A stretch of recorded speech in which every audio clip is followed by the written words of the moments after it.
Çayımız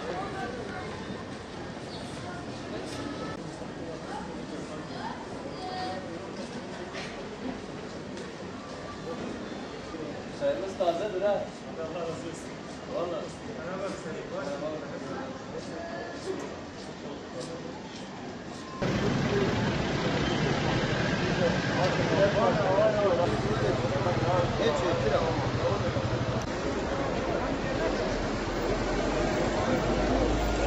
قتل والد ونسل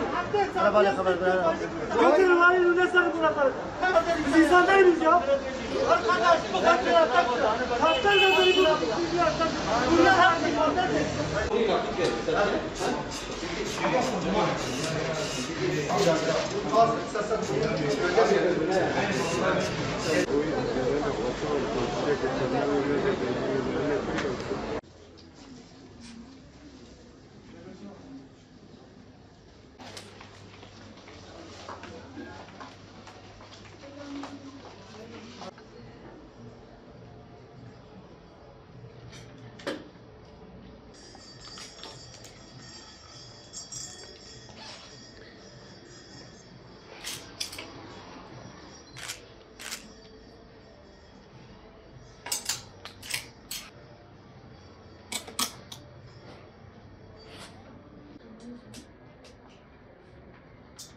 ...30 yıllık esnafım, daha fazladır, daha aşağı değil. Çünkü esnaflıktan emekli olmuşum.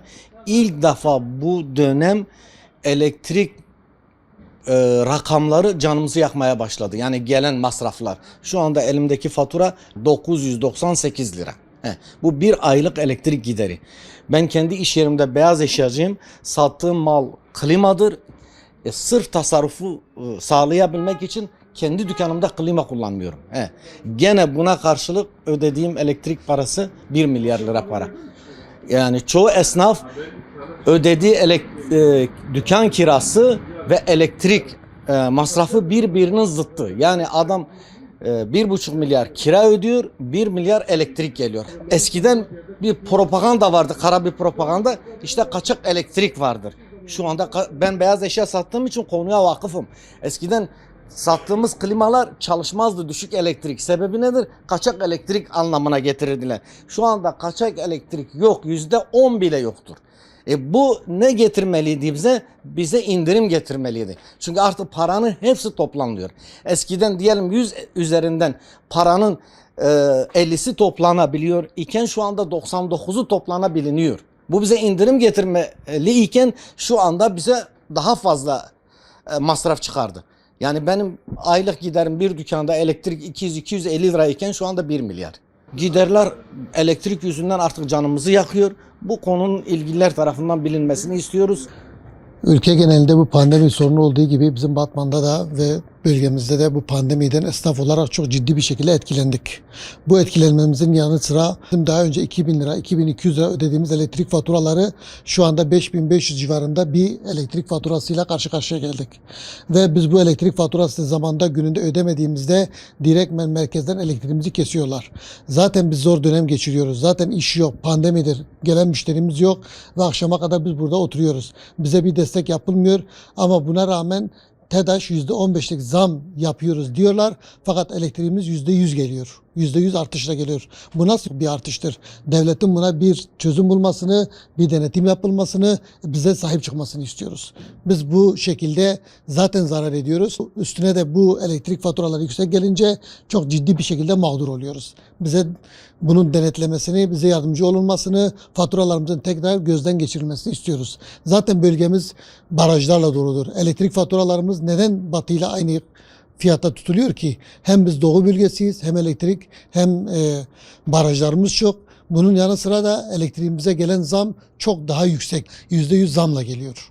Bunun bir çözüm bulmasını istiyoruz. Elektrik faturası geçen aya kadar neredeyse 2,5 kat daha fazla geldi bize. Yani geçen ayla aradaki fark, hiçbir fark olmamasına rağmen bu kadar yüksek gelmesini anlam veremedik açıkçası. Bu konuda da bir denetleme yapılmasını istiyoruz.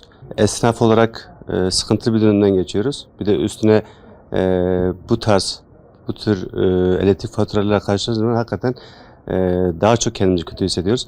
Buna bir çare bulunsa da iyi olur. Yani Örnek olarak evin ortalama 250 lira her ay geliyordu daha önce. Şimdi 600'e yakın bir elektrik faturası geldi. Mağazanınki işte 1-200 arası geliyorken şu an 3000 civarı bir şey geldi mesela. Buna bir çare bulunsa ve biz bu konuda şikayetimizi dile getiriyoruz. Etkilerin buna çözüm bulmasını rica ediyoruz. Valla bu ay faturalar çok yüksek geldi. Yani normalde biz indirim beklerken bu pandemi sürecinde biz indirimi de geçtik ama böyle bir şişirme niye yapıyorlar? Yani onu anlam veremiyoruz. Yani mağduruz. Hakikaten bütün kiminle konuşuyorsam herkese aynı şekilde yüksek faturalar gelmiş. Geçen ay 261 lira geldi benim evime. Bu ay 363.50 lira geldi. Klima yok. İnanın yani normalde herkesin evinde bulunan neyse benim evimde de o var yani. Televizyondur, ışıklardır. Doğru mu? Bugün herkesin evinde bunlar var. Hatta bende bazılarında olan bende yok. Klima mesela benim şahsi evimde yok.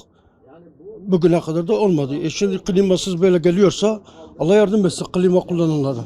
Zaten denetleme yok ki. TEDAŞ için en azından buna bir önlem alınsın. Yani faturaları bir gözden geçirsinler.